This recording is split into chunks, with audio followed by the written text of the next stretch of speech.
ಏನೋ ಪಾಕಿಸ್ತಾನದಲ್ಲಿ ನಡೀತಾ ಇರುವಂತಹ ಒಂದು ಬಿಗ್ ಡೆವಲಪ್ಮೆಂಟ್ ಅದೇನು ಅಂತ ಅಂದ್ರೆ ಈ ಯುದ್ಧ ನಿಲ್ಲಿಸುವಂತ ನಿಟ್ಟಿನಲ್ಲಿ ಮಾತುಕತೆಗೆ ವೇದಿಕೆ ಸಿದ್ಧ ಆಗಿದೆ.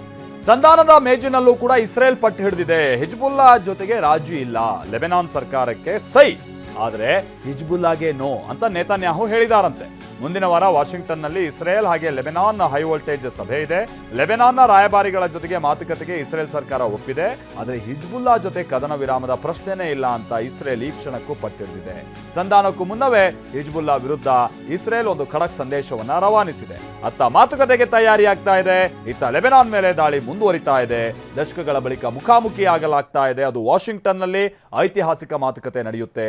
ಅಮೆರಿಕದ ಮಧ್ಯಸ್ಥಿಕೆಯಲ್ಲೇ ಇಸ್ರೇಲ್ ಲೆಬನಾನ್ ಶಾಂತಿ ಮಂತ್ರ ಜಪಿಸುವಂತ ಕೆಲಸ ಆಗುತ್ತೆ. ಆದರೆ ಈಗ ನಡೀತಾ ಇದೆಯಂತಲ್ಲ ಈ ಸಭೆಗೆ, ಪಾಕಿಸ್ತಾನ ಸಭೆ ವಿಚಾರವಾಗಿ, ಹೆಜ್ಬುಲ್ಲಾ ವಿಚಾರವಾಗಿ ನಂದು ಯಾವುದೇ ರಾಜಿ ಇಲ್ಲ ಅಂತ ಇಸ್ರೇಲ್ ಬಹಳ ಕ್ಲಿಯರ್ ಆಗಿ ಹೇಳಿದೆ. ಶಾಂತಿ ಮಾತುಕತೆ ನಡುವೆ ಇರಾನ್ಗೆ ಬಿಗ್ ಶಾಕ್. ಅದೇನು ಅಂತ ಅಂದ್ರೆ, ನಾವು ಸ್ವಲ್ಪ ಹೊತ್ತಿನ ಮುಂಚೆ ಹೇಳ್ತಾ ಇದ್ವಲ್ಲ, ಇರಾನ್ ತನ್ನ ಬೇರೆ ಬೇರೆ ದೇಶಗಳಲ್ಲಿ ತನ್ನ ಫ್ರೀಸ್ ಆಗಿರುವಂತಹ ಹಣ ಏನಿದೆ ಅದನ್ನ ಬಿಡುಗಡೆಗೆ ಪಟ್ಟು ಹಾಕ್ತಾ ಇದೆ ಅಂತ ಒಂದು ಹಂತದಲ್ಲಿ ಅಮೆರಿಕ ಒಪ್ಪಬಹುದು ಅನ್ನುವಂಥ ರೀತಿಯಾಗಿ ಸನ್ನಿವೇಶ ಆಯಿತು. ಬಟ್ ಇಲ್ಲ, ವೈಟ್ ಹೌಸ್ ಇದಕ್ಕೆ ನಕಾರ ವ್ಯಕ್ತಪಡಿಸಿದೆ ಅನ್ನೋದು ಗೊತ್ತಾಗ್ತಾ ಇದೆ. ಷರತ್ತು ಒಪ್ಪಿದೆ ಅನ್ನುವಂಥ ವರದಿಯನ್ನ ವೈಟ್ ಹೌಸ್ ತಳ್ಳಿ ಹಾಕಿದೆ. ವಿವಿಧ ದೇಶಗಳಲ್ಲಿ ಸುಮಾರು ಹಣ, ಅದು ಒಂದು ಹಂತದಲ್ಲಿ 8 ಲಕ್ಷ ಕೋಟಿ ಅಂತ ಹೇಳಲಾಗ್ತಾ ಇತ್ತು. ಬಟ್ ಈಗ ಅದು 30 ಲಕ್ಷ ಕೋಟಿಗೂ ಹೆಚ್ಚು ಹಣ ಅಂತ ಹೇಳಲಾಗ್ತಾ ಇದೆ. ಸೊ ಅಷ್ಟು ಪ್ರಮಾಣದ ಹಣಕ್ಕೆ ಅಮೆರಿಕ ತನ್ನಂಥ ಕೆಲ ಸ್ಯಾಂಕ್ಷನ್ಸ್ಗಳ ಕಾರಣದಿಂದಾಗಿ ಅದನ್ನು ತಡೆ ಹಾಕುವಂಥ ಕೆಲಸ ಆಗಿತ್ತು. ಬಟ್ ಅದನ್ನು ಬಿಡಿಸ್ಕೊಳ್ಳುವಂಥ ನಿಟ್ಟಿನಲ್ಲಿ ಇರಾನ್ ಈಗ ಪ್ರಯತ್ನವನ್ನು ಮಾಡ್ತಾ ಇದ್ರೆ ಅಮೆರಿಕ ಅದಕ್ಕೆ ನಕಾರ ವ್ಯಕ್ತಪಡಿಸಿದೆ ಅನ್ನೋದು ತಿಳಿದು ಬರ್ತಾ ಇದೆ. ಇದು ಇರಾನ್ನ ಬಹಳ ದೊಡ್ಡ ಬೇಡಿಕೆ ಆಗಿತ್ತು. ಈ ಬೇಡಿಕೆಗೂ ಈಗ ಅಮೆರಿಕ ನಕಾರ ವ್ಯಕ್ತಪಡಿಸಿದೆ ಅಂತ ಅಂದರೆ, ಇನ್ನು ಉಳಿದಂಥ ವಿಚಾರವಾಗಿ ಇರಾನ್ ಅದೆಷ್ಟರ ಮಟ್ಟಿಗೆ ಒಪ್ಕೊಳ್ಳುತ್ತೆ ಯುದ್ಧ ನಿಲ್ಲಿಸುವಂಥ ನಿಟ್ಟಿನಲ್ಲಿ ಅನ್ನೋದನ್ನು ನಾವಿಲ್ಲಿ ನೋಡಬೇಕಿದೆ. ಈಗ ಆಲ್ರೆಡಿ ನೀವು ನೋಡ್ತಾ ಇದ್ದ ಹಾಗೆ ಶಹಬಾಜ್ ಶರೀಫ್, ಪಾಕಿಸ್ತಾನದ ಪ್ರಧಾನಿ, ಅವ್ರ ಜೊತೆಗೆ ಈಗ ಆಲ್ರೆಡಿ ಇರಾನ್ ಮಾತುಕತೆಯನ್ನು ನಡೆಸಿದೆ ಅನ್ನೋದು ತಿಳಿದು ಬರ್ತಾ ಇದೆ. ಇರಾನ್ನ ನಿಯೋಗ ಇದೀಗ ಅಲ್ಲಿ JD ವ್ಯಾನ್ಸ್ ಅಂದರೆ ಅಮೆರಿಕದ ಉಪಾಧ್ಯಕ್ಷ, ಅವರು ಕೂಡ ಕೂತು ಈಗ ಪ್ರಧಾನಿ ಜೊತೆ ಮಾತನಾಡ್ತಾ ಇರೋದನ್ನು ನೀವಲ್ಲಿ ನೋಡ್ತಾ ಇದ್ದೀರಾ.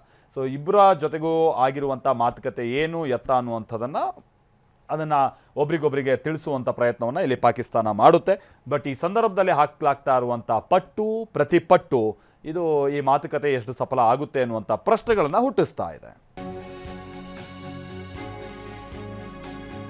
ಇದೇ ಸಂದರ್ಭದಲ್ಲಿ ಅಮೆರಿಕ ಬೇರೆ ಬೇರೆ ರೀತಿಯಾದಂಥ ಒತ್ತಡ ಹಾಕ್ತಾ ಇರ್ಬೋದು. ಇರಾನ್ಗೆ ಒತ್ತಡ ಹಾಕೋದಕ್ಕಿರುವಂಥ ಅವಕಾಶ ಅಂತಂದರೆ ಹೊರ್ಮುಜ್ ಜಲಸಂಧಿಯೂ ಕೂಡ ಹೌದು.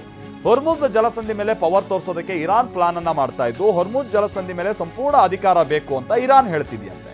ಹೊರ್ಮುಜ್ನಲ್ಲಿ ನೌಕೆಗಳ ಸಂಚಾರಕ್ಕೆ ಶುಲ್ಕ ವಿಧಿಸೋದಕ್ಕೂ ಕೂಡ ಇರಾನ್ ಪ್ಲಾನ್ ಅನ್ನ ಮಾಡಿಕೊಂಡಿದೆ. ಯಾವುದೇ ಅಡೆತಡೆ ಇಲ್ಲದೆ ನೌಕೆಗಳ ಸಂಚಾರಕ್ಕೆ ಅಮೆರಿಕ ಬಿಗಿಪಟ್ಟನ್ನ ಹಾಕ್ತಾ ಇದೆ. ಇಲ್ಲ, ಇರಾನ್ ಇದಕ್ಕೆ ಒಪ್ತಾ ಇಲ್ಲ. ಕ್ಷಿಪಣಿ ಸಾಮರ್ಥ್ಯ ಕುಗ್ಗಿಸುವಂತೇನು ಅಮೆರಿಕ ಹೇಳ್ತಾ ಇದ್ದು, ಅಮೆರಿಕ ಇಸ್ರೇಲ್ ಜಂಟಿ ಒತ್ತಡವನ್ನು ಹಾಕಲಾಗ್ತಾ ಇದೆಯಂತೆ. ಬಟ್ ಕ್ಷಿಪಣಿ ವಿಚಾರದಲ್ಲಿ ಯಾವುದೇ ರಾಜಿ ಪ್ರಶ್ನೆನೇ ಇಲ್ಲ. ಸಂಧಾನದ ವ್ಯಾಪ್ತಿಗೆ ಇದೆಲ್ಲ ಬರಲ್ಲ.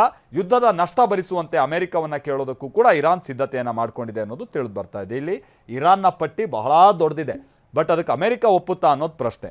ಒಪ್ಪಿದ್ರು ಅದಕ್ಕೆ ತಕ್ಕಂಗೆ ನಡ್ಕೊಳ್ಳುತ್ತಾ ಅಂತ. ಯಾಕಂದ್ರೆ ನೀವು ನೋಡಿದ್ದೀರಾ, ಟ್ರಂಪ್ ಬೆಳಗೊಂದು ರಾತ್ರೊಂದು ಅಂತ ಏನೇನೋ ಮಾತನಾಡ್ತಾ ಇರ್ತಾರೆ. ಇವಾಗ ಒಪ್ಕದಂಗೆ ಮಾಡೋದು, ಆಮೇಲೆ ಹೋಗಿ ಇನ್ನೇನೋ ಹೇಳೋದು, ಈ ರೀತಿಯಾದಂಥ ಆತಂಕ ಕೂಡ ಇರಾನನ್ನು ಕಾಡ್ತಾ ಇದೆ. ಹರೀಶ್ ನಮ್ಗೆ ಇದಕ್ಕೆ ಸಂಬಂಧಪಟ್ಟಂಗೆ ಮತ್ತಷ್ಟು ಡೀಟೇಲ್ಸ್ ಅನ್ನು ಕೊಟ್ಟು ನಮ್ಮ ಜೊತೆಗೆ ನೇರ ಸಂಪರ್ಕದಲ್ಲಿ ಜಾಯ್ನ್ ಆಗ್ತಾ ಇದ್ದಾರೆ. ಹರೀಶ್, ಇರಾನ್ನ ಪ್ರಮುಖವಾದಂಥ ಬೇಡಿಕೆ ಅಂತ ಅಂದರೆ ಬೇರೆ ಬೇರೆ ದೇಶಗಳಲ್ಲಿ ಫ್ರೀಸ್ ಆಗಿರುವಂಥ ತನ್ನ ಹಣವನ್ನು ಕೂಡಲೇ ನನಗೆ ಒಪ್ಪಿಸಬೇಕು ಅನ್ನುವಂಥದ್ದು ಕೂಡ ಆಗಿದೆ ಅನ್ನೋದನ್ನು ನಾವು ಮೊನ್ನೆಯಿಂದ ಕೇಳ್ಪಡ್ತಾ ಇದ್ವಿ. It amounts to 8 lakhs crore ಅಂತ ಹೇಳಲಾಗ್ತಾ ಇತ್ತು. ಈಗ ಸುಮಾರು 30 ಲಕ್ಷ ಕೋಟಿ ಅಂತಲೂ ಕೂಡ ಹೇಳಲಾಗ್ತಾ ಇದೆ, ಗೊತ್ತಿಲ್ಲ ಅಂಕಿಅಂಶ. ಬಟ್ ಈ ವಿಚಾರವನ್ನು ಈಗ ಅಮೆರಿಕ ನಿರಾಕರಿಸಿದೆ ಅಂತ ಅಂದರೆ, ಈ ಮಾತುಕತೆಯ ಪ್ರಮುಖ ಭಾಗಕ್ಕೆ ಏನಾದರೂ ಅಮೆರಿಕ ಹೀಗೆ ನಿರಾಕರಣೆಯನ್ನು ತೋರಿಸಿದ್ರೆ ಇದರ ಪ್ರಗತಿ ಏನು ಅನ್ನುವಂಥದ್ದು ಒಂದು ಪ್ರಶ್ನೆ ಬರುತ್ತೆ. ಹರೀಶ್, ಮಲ್ತೇಶ್, ಈಗ ಪಾಕಿಸ್ತಾನದ ಪ್ರಧಾನಿ ಶಹಬಾಜ್ ಶರೀಫ್ ಅವ್ರ ಜೊತೆ ಇರಾನ್ನ ಪ್ರತಿನಿಧಿಗಳು ಮಾತುಕತೆಯನ್ನು ನಡೆಸಿದ್ದಾರೆ. ಮಾತುಕತೆಯನ್ನು ನಡೆಸುವಂತಹ ವೇಳೆ 4 ಪ್ರಮುಖ ಷರತ್ತುಗಳನ್ನ ಈಗ ಶಹಬಾಜ್ ಶರೀಫ್ ಅವರ ಮುಂದೆ ಇಟ್ಟಿರುವಂತಹದ್ದು. ಅಂದರೆ ಅದನ್ನು ಅಮೆರಿಕಕ್ಕೆ ಪರೋಕ್ಷವಾಗಿ ಷರತ್ತುಗಳನ್ನು ವಿಧಿಸಿರುವಂತಹದ್ದು. ಅದರಲ್ಲೂ ಪ್ರಮುಖವಾಗಿ 4 ಬೇಡಿಕೆಗಳೇನು ಅಂತಂದರೆ, ಹೊರ್ಮುಜ್ ಜಲಸಂಧಿ ಏನಿದೆ ಅದರ ಸಂಪೂರ್ಣ ಹಿಡಿತ ಇರಾನ್ ಕೈಲೇ ಇರಬೇಕು. ಅಂದರೆ ಇರಾನ್ ಅದಕ್ಕೆ ಶುಲ್ಕ ವಿಧಿಸಬೇಕೋ ಬೇಡವಾ ಅನ್ನುವಂಥ ನಿರ್ಧಾರವನ್ನು ಇರಾನೇ ಮಾಡಬೇಕು. ಮತ್ತು ಅದರ ಹಿಡಿತ ಸಂಪೂರ್ಣವಾಗಿ IRGC ಹಿಡಿತದಲ್ಲೇ ಇರಬೇಕು. ಮತ್ತು ಇದು ಯಾವ ದೇಶಗಳಿಗೂ ಕೂಡ ಬೇರೆ ಹಿಡಿತವನ್ನು ಕೊಡಲಿಕ್ಕೆ ಅವಕಾಶ ಮಾಡಿಕೊಡಲ್ಲ ಅನ್ನುವಂಥದ್ದನ್ನು ಇರಾನ್ ಈಗ ಹೇಳಿದೆ. ಇನ್ನೊಂದು ಪ್ರಮುಖವಾಗಿ, ಈಗ ಯುದ್ಧದಿಂದ ಆಗಿರ್ತಕ್ಕಂಥ ನಷ್ಟವನ್ನು ಅಮೆರಿಕವೇ ಬರ್ಸ್ಕೊಡ್ಬೇಕು ಅನ್ನುವಂಥದ್ದನ್ನು ಹೇಳಿದೆ. ಜೊತೆಗೆ ಇನ್ನೊಂದು ಪ್ರಮುಖವಾಗಿ ಹೇಳಿರುವಂತಹದ್ದು ತಕ್ಷಣವೇ ಸೀಸ್ ಫೈರ್ ಆಗಬೇಕು. ಅದೆಲ್ಲಿ ಲೆಬನಾನ್ನಲ್ಲಿ ಆಗ್ತಿರ್ತಕ್ಕಂತಹ ದಾಳಿ ಏನಿದೆ ಅದು ನಿಲ್ಲಬೇಕು, ಮತ್ತೆ ಹಮಾಸ್ ಮೇಲೆ ಆಗ್ತಿರ್ತಕ್ಕಂಥ ದಾಳಿ ಅದು ಕೂಡ ನಿಲ್ಲಬೇಕು, ಯೆಮೆನ್ ನಲ್ಲಿ ಹೌತಿಸ್ ಮೇಲೆ ಆಗ್ತಿರ್ತಕ್ಕಂಥ ದಾಳಿ ಇಲ್ಲೂ ಕೂಡ ನಿಲ್ಲಬೇಕು, ಮತ್ತೆ ಯಾವುದೇ ರೀತಿಯಾದ ಇಸ್ರೇಲ್ ಈ ಮೂರು ಸಂಘಟನೆಗಳ ಮೇಲೆ ದಾಳಿ ಮಾಡಬಾರದು ಅನ್ನುವಂತಹದ್ದು. ಇನ್ನು ಪ್ರಮುಖವಾಗಿ ಅಂತಾರಾಷ್ಟ್ರೀಯ ಮಟ್ಟದಲ್ಲಿ ಇರ್ತಕ್ಕಂತಹ ನಿರ್ಬಂಧಗಳೇನಿದೆ, ಮತ್ತೆ ಬೇರೆ ಬೇರೆ ದೇಶಗಳಲ್ಲಿ ಇರ್ತಕ್ಕಂಥ ಇರಾನ್ ಹಣಕ್ಕೆ ಏನು ನಿರ್ಬಂಧಗಳನ್ನ ಹೇರಲಾಗಿದೆ, ಆ ಹಣ ಸಂಪೂರ್ಣವಾಗಿ ರಿಲೀಸ್ ಆಗಬೇಕು. ಈ 4 ಪ್ರಮುಖ ಅಂಶಗಳನ್ನ ಈಗ ಅಮೆರಿಕದ ಮುಂದೆ ಇಟ್ಟಿರುವಂತಹದ್ದು. ಅದರಲ್ಲಿ ಈಗ ಅಮೆರಿಕ ಹೇಳಿದೆ, ವಿದೇಶದಲ್ಲಿ ಇರ್ತಕ್ಕಂತಹ ಇರಾನ್ನ ಹಣ ಏನಿದೆ ಅದನ್ನು ಯಾವುದೇ ಕಾರಣಕ್ಕೂ ನಿರ್ಬಂಧಗಳನ್ನ ತೆರವುಗೊಳಿಸಲಿಕ್ಕೆ ಸಾಧ್ಯ ಇಲ್ಲ ಅನ್ನುವಂಥದ್ದನ್ನ ಹೇಳಿದೆ. ಅಂದರೆ ನೇರವಾಗಿ ಇರಾನ್ಗೆ ಹೇಳಿಲ್ಲ.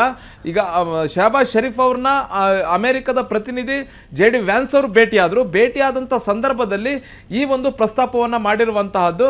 ಅಂದರೆ ಇರಾನ್ನ ಪ್ರತಿನಿಧಿಗಳು ಶಹಬಾಜ್ ಶರೀಫ್ ಅವರಿಗೆ ಹೇಳಿ ಹೋಗಿದ್ರು.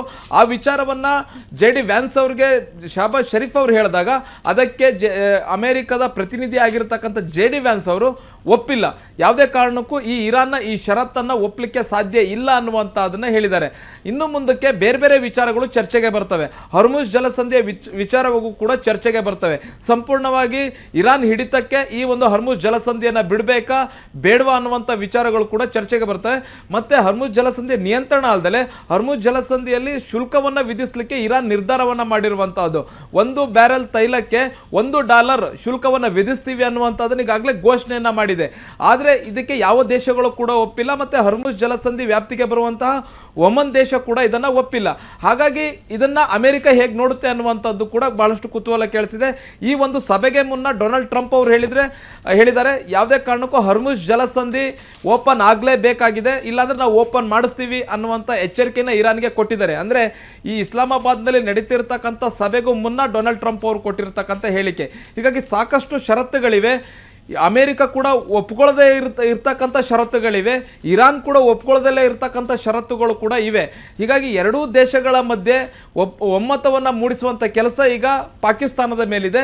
ಪಾಕಿಸ್ತಾನದ ಪ್ರಧಾನಿ ಶಹಬಾಜ್ ಶರೀಫ್ ಅವರು ಆ ಕೆಲಸವನ್ನು ಮಾಡ್ತಾ ಇದ್ದಾರೆ. ಒಂದೊಂದೇ ಷರತ್ತುಗಳ ಬಗ್ಗೆ ಈಗ ಚರ್ಚೆಗಳಾಗ್ತಾ ಇದೆ.